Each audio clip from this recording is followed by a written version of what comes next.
Uh, it was kind of funny when I first joined the gathering. I was talking to Colette, and she was talking about maybe wanting me to speak or to help lead worship and stuff like that. And I was like, yeah, that's cool. But for some reason, it just kind of came out of my mouth. I was like, oh, I'd love to share my personal testimony with everyone. And then as soon as I said it, I was like, oh, why did I say that? That was dumb. That was a bad decision. Wait, what? Instant regret. Yeah, instant regret. I'm a really reserved person when it comes to my feelings and my things that I've gone through. So bear with me. But I guess to kind of break the ice a little bit, just to tell you a little bit about myself. That's not necessarily just exclusively about my story and all the garbage I deal with and stuff. But my name is Jeff. If you don't know who I am, I've been coming to Lakeside for about 2 years. I serve on the worship team here at Lakeside.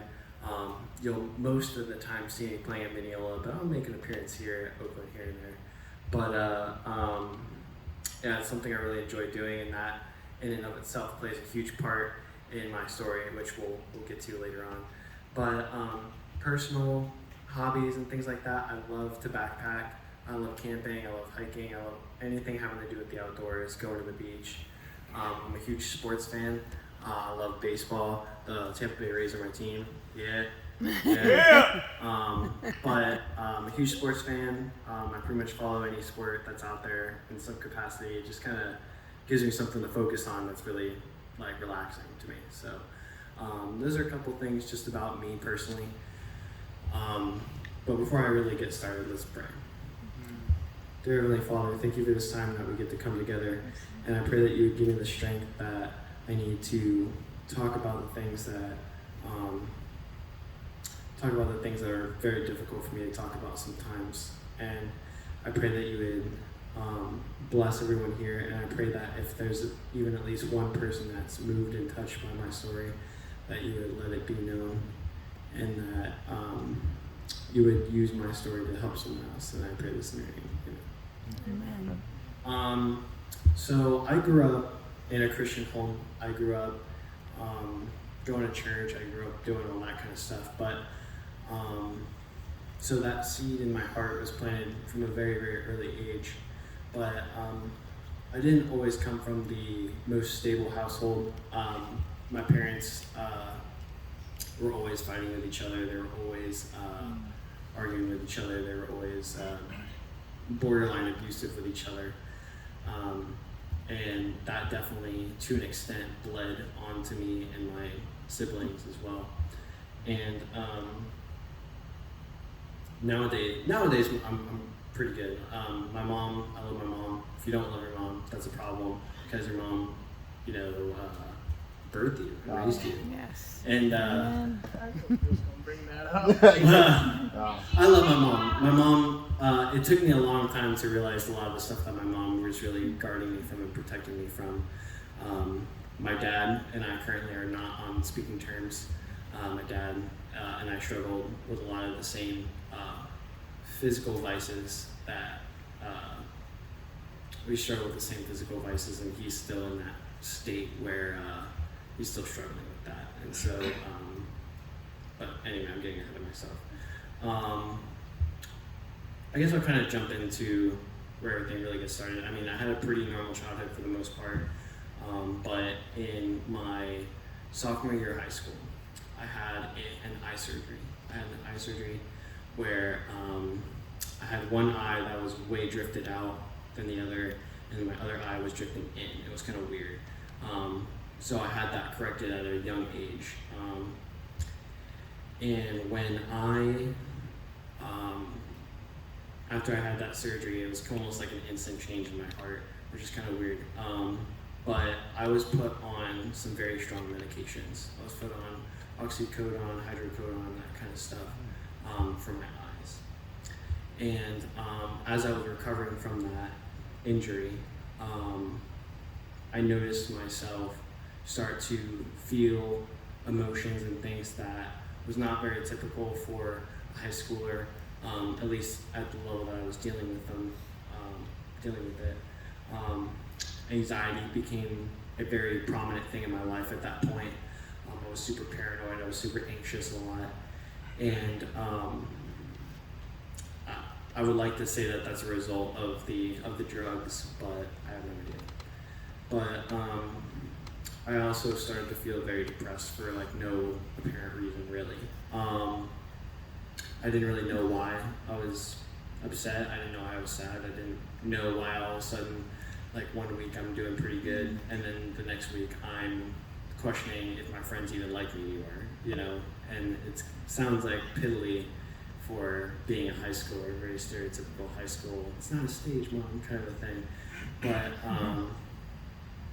that was something that I dealt with that was the start of something that I would deal with for a very, very, very long time. I remember that once I didn't need the drugs anymore for my eyes for the pain, I still wanted them because the high that I was getting from those drugs was allowing me to feel something. I was very numb at that point, emotionally, and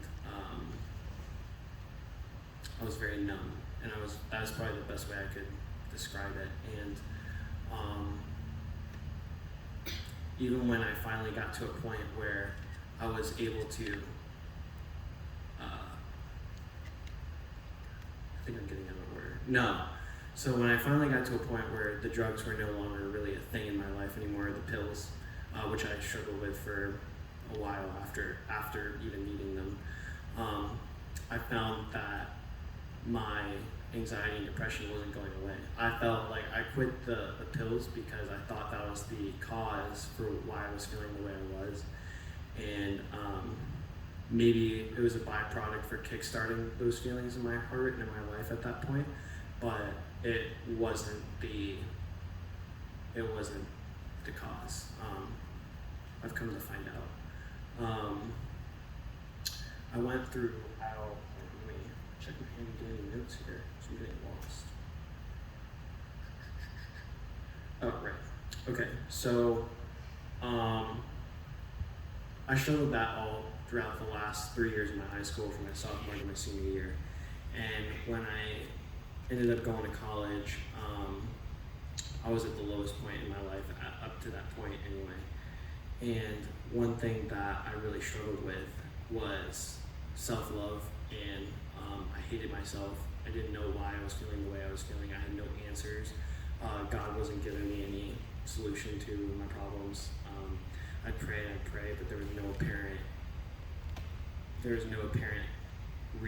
rhyme or reason why I was feeling the way I was, and I wasn't getting the answers I wanted from God, so I kind of started to walk away from God.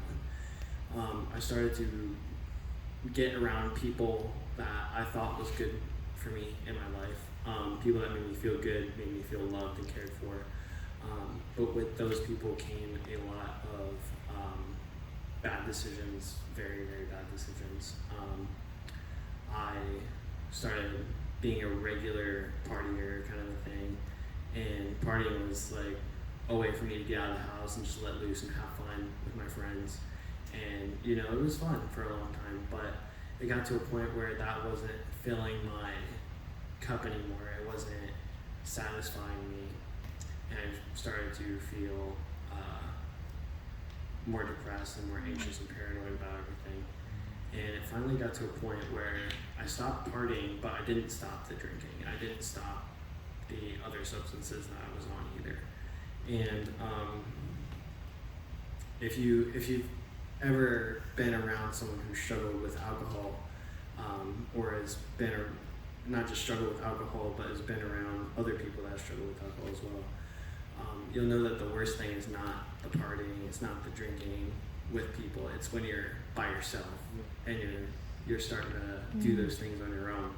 And I remember just like many times finding alone time where it was just me and a bottle of whatever, and I would just get trashed, and I felt like that was a solution for me to feel something, because I was still very numb and I was dead emotionally. I couldn't feel anything. I couldn't do anything that I wanted to do because I was just so emotionally paralyzed to the point where I just couldn't bring myself to do anything. I had no motivation, I had no drive anymore to do the things I wanted to do or the things that God wanted me to do. And that was a pretty tough thing. Josh, can you give me that water bottle in there? Thank you. I'm going to take a sip of water real quick. So,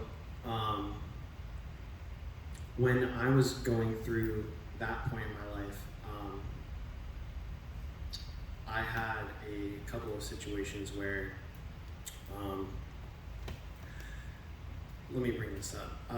Do you guys know what a Kairos moment is in your life? So a Kairos moment is typically a moment where you are forced to make a decision. You know, it's typically referred to as like a crossroad, or it's a point where you are forced to change direction in some capacity. Like you can't just stay on the same path anymore. And I had my first Kairos moment going through the things I was going through, where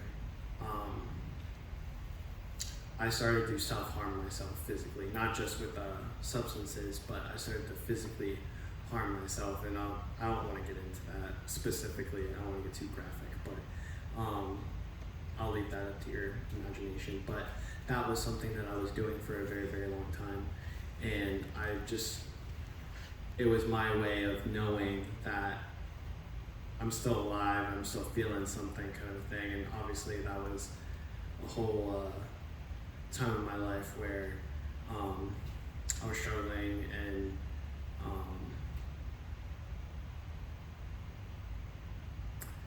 I didn't really know what my direction was, and I didn't know what God had for me at that point. And it came down to a time where I was in a space by myself, and I was doing that, and I heard a voice come into my head, and there was no doubt about it that it was God at the time. And it was kind of odd because I was so mad at God, and I was so frustrated with God because God was telling me, you're better than this, and this is not something that you should be doing, and this is not what you're worth, this isn't who you are. And I basically had a moment with God, but I rejected it after the fact. I was so mad at God that I'm like, okay, so out of all of these things, this is the thing you want to give me an answer about? Like I've been struggling for all this time, and now you're wanting to speak up, you know? So I was pretty prideful, to say the least. I was very frustrated with God, and you know, I was frustrated that he was telling me not to do something when I didn't have a better solution for anything at that point in my life anyway. But that was my first real Kairos moment with God, and I had a moment where I think it's not working. Okay, I'll just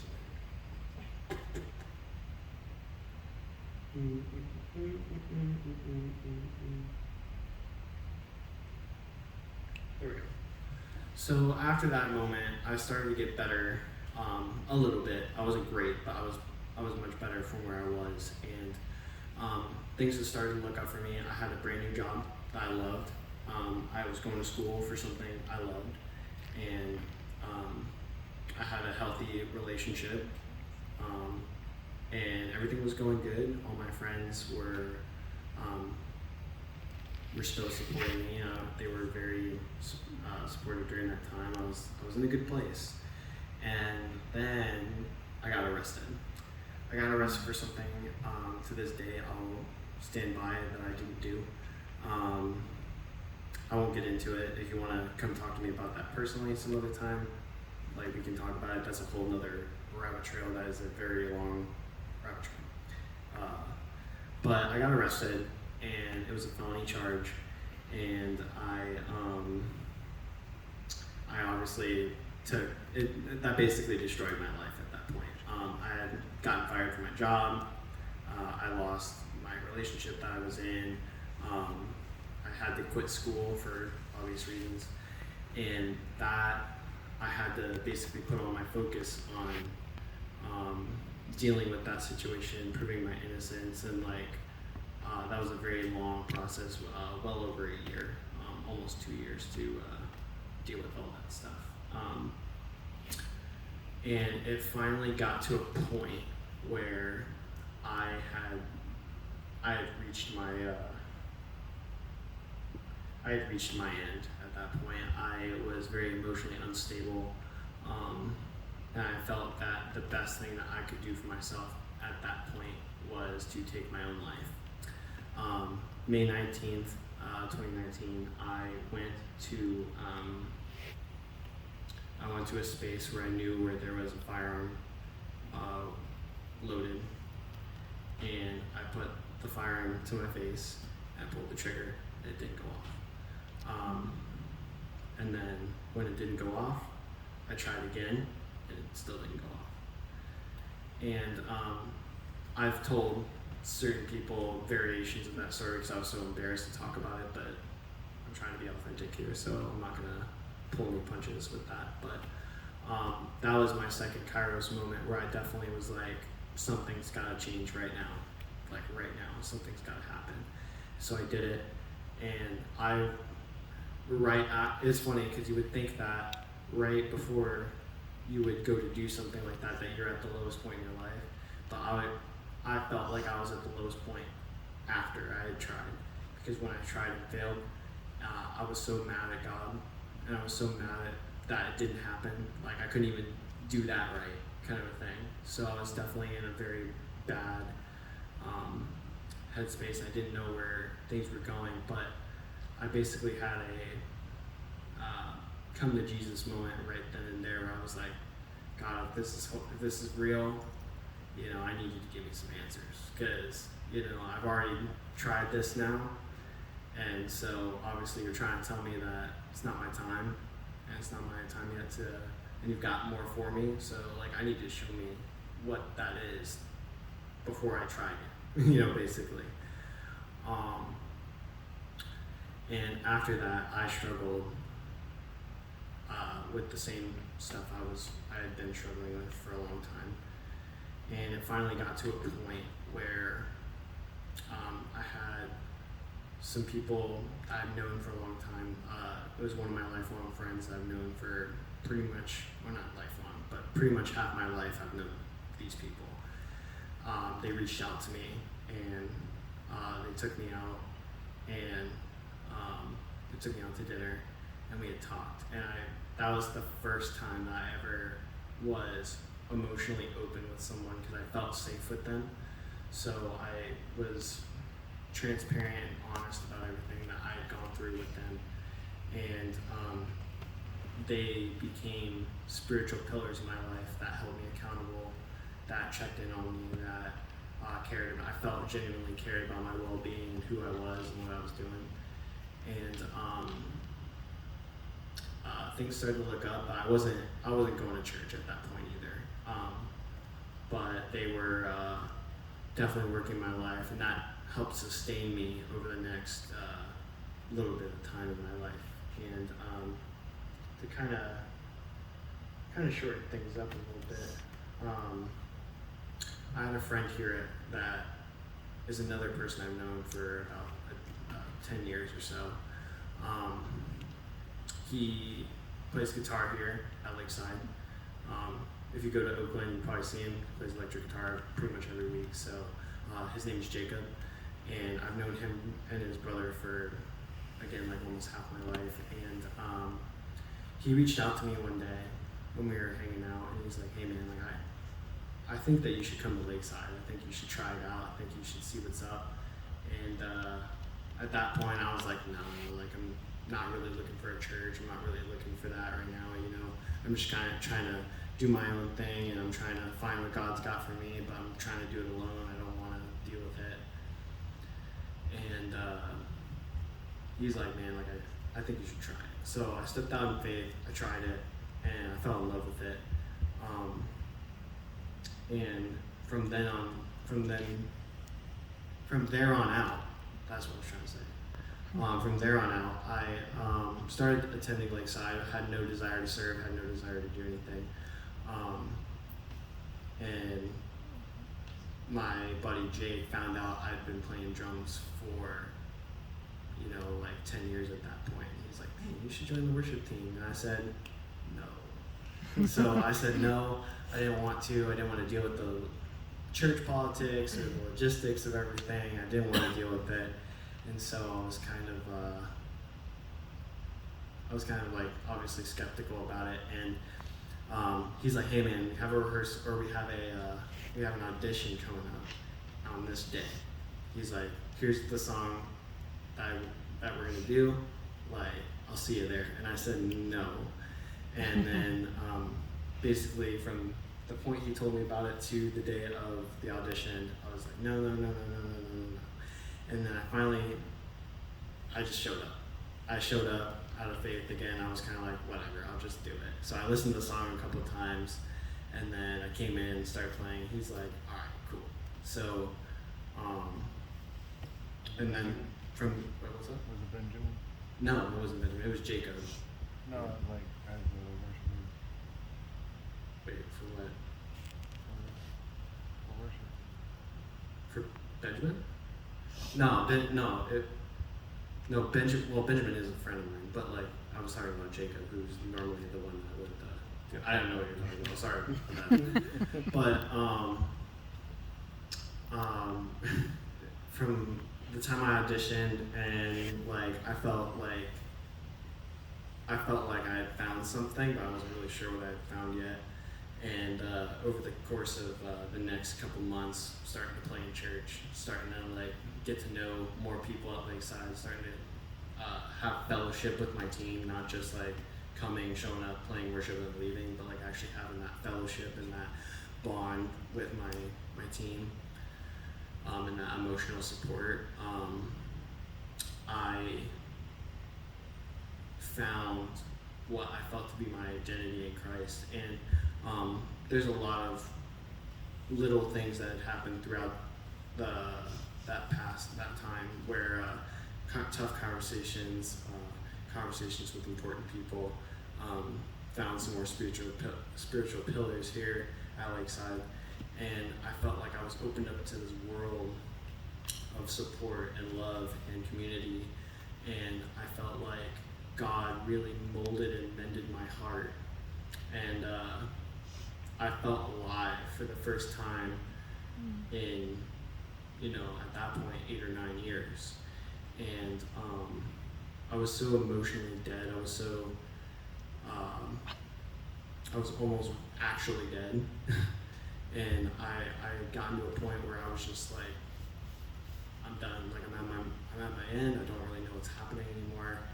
And God placed people in my life at the right moment, at the right time, to help pull me out of the things that I was struggling with. And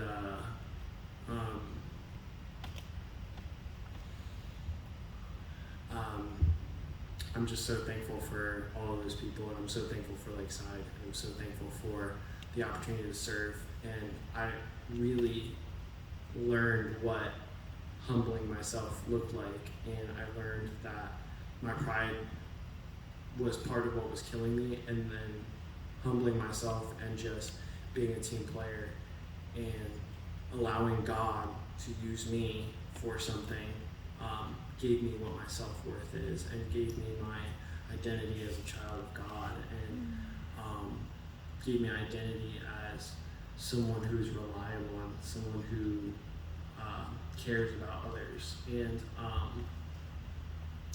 I learned a lot about myself in the last year or year and a half of serving on this team, but my self-worth became not in what I found, not in physical things or in external things or money or drugs or alcohol or whatever. It became in God, and it became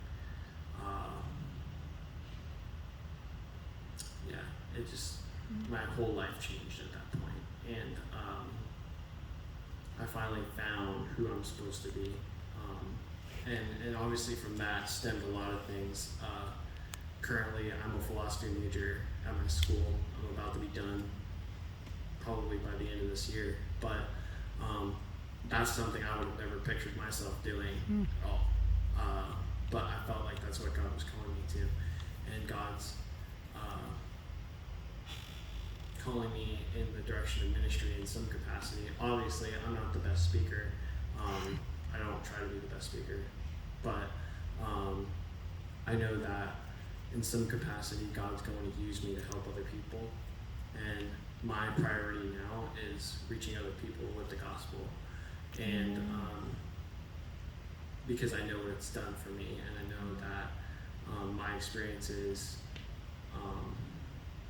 while have been very bitter, I've found the sweetness of the love of God in that, and that's something I feel like I just need to share. So obviously I don't really have much more to say other than that, but if you want to come talk to me personally about more specific things, go deeper into my story, I was just trying to keep it brief, but if you want to talk to me specifically, feel free. My phone is always open, my social media is always open, so just let me know. But thank you guys for taking the time to listen to me, and